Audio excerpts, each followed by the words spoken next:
بسم الله الرحمن الرحيم. اللهم صل وسلم وبارك على سيدنا محمد وعلى اله وصحبه اجمعين. ازيكم حبايب قلبي، عاملين ايه؟ النهارده معانا وصفه سهله وسريعه، وصفه المستعجلين كده، ان شاء الله تعجبكم وتعملوها وتجربوها. معانا النهارده شكشوكه بالبسطرمه بطريقتين، وبطاطس محمره، ان شاء الله هتعجبكم. يلا بينا على المقادير. بيض، بسطرمه، طماطم، بصل، فلفل بارد وحامي، زيت، فلفل اسود وملح، بطاطس، ويلا على التحضير. ومعانا البطاطس بنقطعها صوابع كده، حجمها كده اهو. وهنا الفلفل بنقطعه مكعبات صغيرة، والفلفل الحامي برضو مكعبات، والبصل هننزل بيها في الكبة،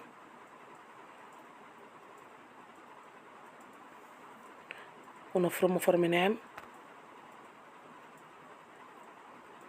ومعانا صينية او حلة او اي حاجة بقى عندك، بس تكون مدورة كده، وننزل بالبصلة نشوحها.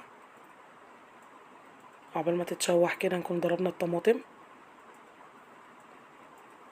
طماطم بنضربها نص ضربة كده، تبقى يعني ملحمة سنة صغيرة كده اهو، متكسرة في الخلاط.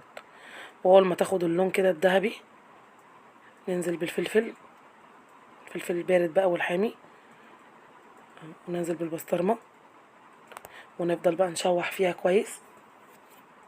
اوعي بس تنشف منك على النار، يا دوبك تتشوح كده.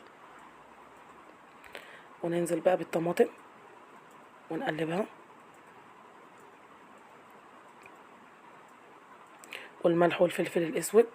الملح يبقى بسيط عشان البسطرمه بتبقى حادقه. ونغطيها ونغطي الصينيه ونسيبها ونرجع لها تاني. ومعانا طاسه ننزل بيها في كميه الزيت بتاعتنا، والبطاطس عشان تتحمر. وهنا اهوت رجعنا لها، بصوا بتبقى ملحلحه كده شويه، مش مسبكه قوي ولا سايبه قوي. معانا طبق ننزل ببضايه بضايه كده، عشان لو في بيضه فاسده فيهم او بيضه ما تبوظش الاكله كلها اهو.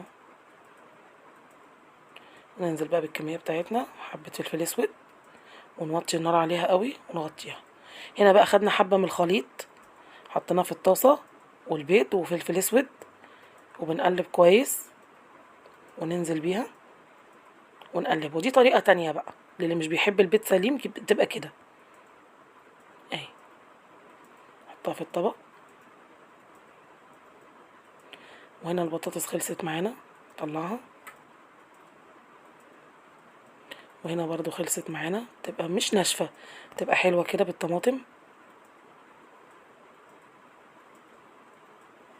وهنا بنغرف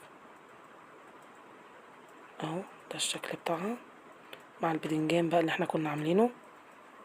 ايوه هنا ده الشكشوكه السليمه، وعيش، وبطاطس محمره